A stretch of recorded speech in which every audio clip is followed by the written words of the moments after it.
Hello my dear students, एक बार फिर से मैं आपके बीच में हूँ। और कल मैंने आपको ट्रांसफॉर्मेशन में बताया था कॉन्सेप्ट, आपको ध्यान होगा, डिग्री के बारे में। और आज हम आपको बताएंगे, जैसा कि आप वाइट बोर्ड के ऊपर देख रहे हैं, आज ट्रांसफॉर्मेशन में हमारा कॉन्सेप्ट है रिमूव टू। प्यारे बच्चों, रिमूव टू का जो कॉन्सेप्ट है वो आपका फर्स्ट ईयर और ट्वेल्थ में तो है ही। उसके अलावा आपको जानकारी है कि जितने भी हमारे कॉम्पिटिटिव एग्ज़ाम होते हैं उन सभी कॉम्पिटिटिव एग्ज़ाम्स में भी रिमूव टू आपको देखने को मिलता है, चाहे वो आपका एसएससी का एग्ज़ाम हो, चाहे फिर आपका बैंकिंग का हो, चाहे आपके अदर एग्ज़ाम्स हों। तो मेरे प्यारे बच्चों, आज हम आपको बताएंगे कि रिमूव टू को किस तरीके से आपने सॉल्व करना है। तो सबसे पहले हम ये जानें कि रिमूव टू होता क्या है। देखो मेरे प्यारे बच्चों, रिमूव का मतलब होता है हटाना, और टू ये हमारा जो है वो एडवर्ब है। अब रिमूव टू को क्यों हटाना है? जब हम किसी सेंटेंस को according to the transformation change करते हैं तो ये रूल होता है कि सेंटेंस का अर्थ नहीं बदलना चाहिए और सेंटेंस चेंज भी होना चाहिए। जैसे कि हम एक आम भाषा में कहते हैं कि सांप भी मर जाए और लाठी भी ना टूटे। तो यहाँ सबसे पहली बात जो हमें समझनी है बच्चों कि TOO का अर्थ कुछ बच्चे भी लगा लेते हैं। जैसे जो बेसिक इसका जो रूल है या इसका जो अर्थ है वो टू माने भी होता है, टू मीन्स भी। लेकिन यहाँ रिमूव टू में टू का अर्थ भी नहीं है, टू का अर्थ है more than required, more than required, यानी टू का यहाँ अर्थ है मोर देन रिक्वायर्ड। तो मेरे प्यारे बच्चों, जब भी आपको इस टाइप के सेंटेंसेस मिलें तो उनको सॉल्व करने की जो प्रक्रिया है वो इस तरीके से है, आप ध्यान से समझें। जैसे मान के चलिए हम आपको एक सेंटेंस लिखकर बताते हैं और आप उसको समझिएगा। He is too busy to come, ये सेंटेंस आपके सामने है। अब he is too busy to come में इस टू को हमें हटाना है। तो ये जो टू है वो एडवर्ब है और ये टू हमारा इन्फिनेटिव है। किसी भी वर्ब से पहले जो टू COTO होता है उसको हम इन्फिनेटिव कहते हैं। और एडवर्ब हमेशा कहाँ होता है आपको पता है? एडवर्ब हमेशा वर्ब या एडजेक्टिव के पहले होता है। तो किसी भी वर्ब या एडजेक्टिव को जो चीज़ मॉडिफाई करती है वो हमारा एडवर्ब होता है। तो इसे टू को हटाने के लिए सबसे पहले हमें क्या करना है कि जो हमारा सब्जेक्ट है उस सब्जेक्ट में कोई फेरबदल नहीं करनी है। जो एक्सिलरी वर्ब आपको दी गई है उस एक्सिलरी वर्ब में आपको कोई फेरबदल नहीं करनी है। इस टू की जगह पे हमें लगाना है सो। ठीक है, ये जो टू है, टू का मतलब हमेशा हम जब यूज करते हैं सेंटेंस में अकॉर्डिंग टू द ट्रांसफॉर्मेशन तो वो हमेशा नेगेटिव अर्थ शो करता है। जैसे कि हम किसी से कहें यू आर वेरी गुड, तो वो जो वेरी शब्द है उसका मतलब ही होता है ज़्यादा, और टू का अर्थ भी यहाँ पर क्या है? मोर देन रिक्वायर्ड है, ज़रूरत से ज़्यादा। जैसे the tea is too hot, अब यहाँ the tea is too hot जो है, ये जो टू है वो मोर देन रिक्वायर्ड है, यानी ज़रूरत से ज़्यादा। तो हमेशा नेगेटिव अवस्था में हमें TOO का प्रयोग करना है। जैसे ही इज़ टू बैड, यानी ये बहुत बुरा है। और अगर बहुत सारे लोग ही टू गुड कहते हैं, ये टू गुड सही नहीं है, क्योंकि टू गुड का प्रयोग हम नहीं कर सकते, क्योंकि टू का प्रयोग हमेशा नेगेटिव अर्थ में होता है। तो इसीलिए जब ये सेंटेंस आप देख रहे हैं आपके सामने, तो ये जो सेंटेंस है वो बच्चों नकारात्मक अवस्था में है, नेगेटिव कंडीशन में है। तो इसीलिए हम इस यहाँ टू को हटा करके सो लगाएंगे और फिर हमारा जो भी वहाँ एडजेक्टिव होगा वो एडजेक्टिव हम लगा देंगे। He is so busy. उसके बाद में यहाँ आपको कंजंक्शन लगानी है दैट। अब इस टू को हटाने से पहले हमें ये देखना होगा बच्चों कि यहाँ हमारा सब्जेक्ट क्या है। अगर कोई प्रॉपर नाउन है तो उस प्रॉपर नाउन के अनुसार हमें यहाँ ही, शी, इट, दे का प्रयोग करना है। जैसे यहाँ पर अगर कोई गर्ल होती सीता, मीना, गीता, तो यहाँ आप शी लगाते। यहाँ अगर कोई बॉय होता राम, श्याम, मोहन, तो यहाँ आप ही लगाते। यहाँ पर यदि कोई एब्स्ट्रैक्ट नाउन है तो यहाँ आप इट लगा सकते थे, वन लगा सकते थे, और यहाँ जब ही ऑलरेडी है तो हमें कोई दिक्कत नहीं, हम यहाँ ही लगा देंगे। उसके बाद में बच्चों क्या करना है, इस टू को हटाना है। तो इस टू को हटाने के लिए अब देखिए मैंने आपको बताया था कि जब भी आप इस टाइप के सेंटेंस को चेंज करेंगे, क्योंकि हमें ये सेंटेंस नेगेटिव रूप में है, जैसे कि he is too busy to come, वह इतना व्यस्त है कि आ नहीं सकता, तो इस सेंटेंस में कहीं पर भी नॉट नहीं है, उसके बावजूद भी किसका अर्थ निकाल रहा है, नेगेटिव का, क्योंकि ये सेंटेंस मोर देन रिक्वायर्ड है टू। तो जब हम इसको चेंज करेंगे तो यहाँ पर TW2 के लिए नेगेटिव सेंस में हम कैन नॉट का प्रयोग करेंगे, can not.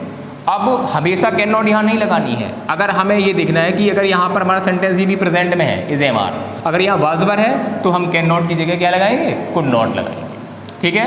And after that जो भी आपकी वर्ब यहाँ है वो हम आपको ज्यों का त्यों यहाँ उतार देंगे, कोई चेंज आपको नहीं करना है। तो ये इस टाइप के सेंटेंस का फर्स्ट सेंटेंस है, यानी कि जो रिमूव टू है उसको हम डिफरेंट वेज में यूज़ कर सकते हैं। ये तो आपका फर्स्ट टाइप का सेंटेंस हो गया। अब ये दूसरे टाइप से भी हो सकता है, मैं आपको बताऊं कि अगर रिमूव टू का दूसरे टाइप का सेंटेंस आ जाएगा तो फिर आपको उसको कैसे चेंज करेंगे। ये बच्चों समझ में आपको आ गया होगा, इसको नोट कर लें आप।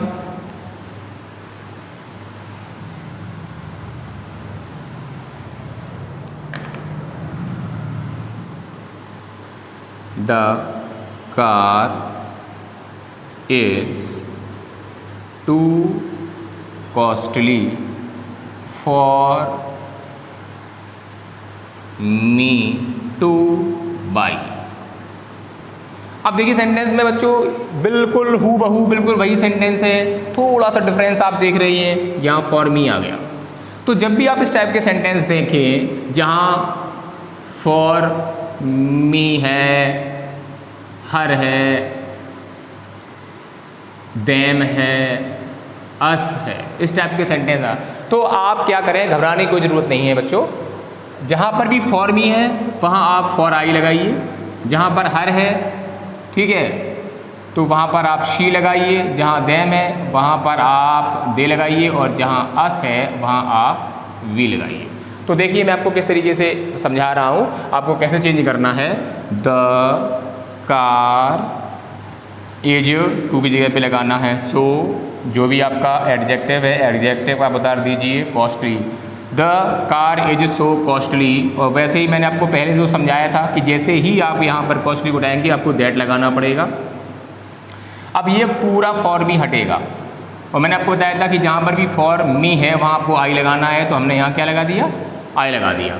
अब इस टू को उठा करके आपको पता है, मैंने बताया था कैन नॉट लगाना है सभी सेंटेंसेस में, जहाँ पर भी टू है आपको कैन नॉट लगा देना है, और जहाँ पर भी आपका जो भी वर्ब आया है वो वर्ब हम लगा देंगे। बस इतना ध्यान रखना है कि अगर यहाँ इज एम आर की जगह वाज वर है तो यहाँ हम कांट की जगह कुडंट कर देंगे, ठीक है बच्चों।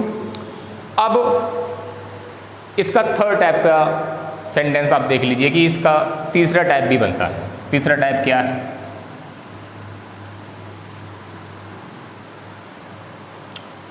इसका तीसरा टाइप है कि सेंटेंस कभी कभी हाफ देते हैं।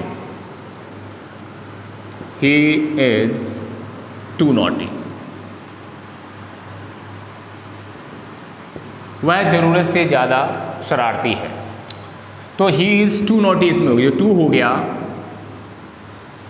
ये हमें हटाना है। तो मेरे प्यारे बच्चों ध्यान रखना, हमेशा कभी भी इस टाइप के सेंटेंस का नेगेटिव रिमूव टू नहीं बन सकता, उसके साथ ये टू होना बहुत आवश्यक है।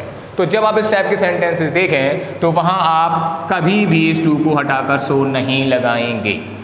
आपको क्या करना है, किस टाइप से चेंज करना है, मैं आपको बता रहा हूँ तरीका। ही इज़, इस टू को हटा के लगाना है आपको extremely, he is extremely naughty.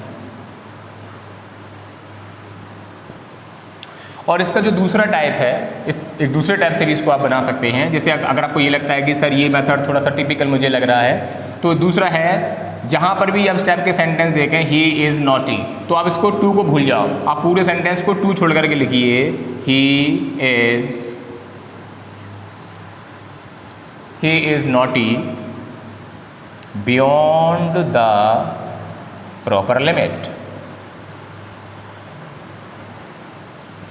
तो बच्चों जो भी आपको सही लग रहा हो उस तरीके से आप इसको बना लीजिए, ठीक है। तो अभी मैं आपको थोड़ा सा बताने जा रहा हूँ कि ये तो रही आपकी रिमूव टू की बात। अब आपको ध्यान रखना है कि TO2 को अगर हम भी के रूप में यूज़ करें, क्योंकि यहाँ पर अभी आपने जो टू का प्रयोग किया था वो ट्रांसफॉर्मेशन में नेगेटिव रूल में किया था, और मैंने आपको जब वीडियो स्टार्ट हुआ था तो उसमें मैं बताया था कि टू का प्रयोग भी के लिए भी करते हैं। तो टू माने भी होता है बच्चों, और आल्सो माने भी होता है। तो मैं आपकी कंफ्यूजन के लिए बता देता हूँ कि आप सेंटेंस में देखिए हर शब्द की पार्ट्स ऑफ स्पीच में जो भी 8 चीज़ें होती हैं उनकी प्रॉपर प्लेस होती है। और बच्चों अगर हमें ये आ गया कि किस जगह हमें कौन सी लगानी है, प्रीपोजिशन कहाँ लगाना है, नाउन कहाँ लगाना है, एडजेक्टिव कहाँ लगाना है, एडवर्ब कहाँ लगाना है, अगर हमें ये आ गया तो ग्रामर हमारी बहुत अच्छी है। तो मैं आपको बताना चाहूँगा कि सेंटेंस जब आप बनाएंगे या आप ट्रांसलेशन के माध्यम से इसको यूज करेंगे, या आप कहीं पर भी एज अ प्रीपोजिशन या एज अ एडजेक्टिव इसको यूज करेंगे, तो आपको टू कब लगानी है और आल्सो कब लगानी है, ये बच्चों नोट कर लें आप। और कहीं पर भी आपको कोई दिक्कत या समस्या आती है तो आप मेरी वीडियो कंटिन्यू देखते रहें और कमेंट में मुझे ज़रूर बताएं कि मुझे और सुधार करने की क्या आवश्यकता है और किस तरीके से मैं अच्छे से अच्छा पढ़ा करके आपको और बेहतर बना सकता हूँ। तो अभी मैं आपको बताऊंगा कि टू का प्रयोग आपको कहाँ करना है। जैसे कि सेंटेंस हमने हो गया, मैं भी वहाँ था, आई वॉज आल्सो देयर, ठीक है। तो बेसिकली आल्सो का प्रयोग बीच में होता है, आई वॉज ऑल्सो देयर, ठीक है। और टू का प्रयोग अमूमन लास्ट में करेगा, ठीक है, सेंटेंस के रूप में। जैसे वह भी जाएगा, ही विल गो टू, ठीक है, ही विल गो टू। आपको टू का प्रयोग भी के लिए कहाँ लगाना है, सबसे बाद। तो आज की वीडियो में इतना ही, और नेक्स्ट वीडियो में एक अच्छे कॉन्सेप्ट के साथ में हम फिर से आपके बीच रूबरू होंगे। तब तक के लिए अपना ध्यान रखें, ऑनलाइन क्लासेस कंटिन्यू अटेंड करते रहें।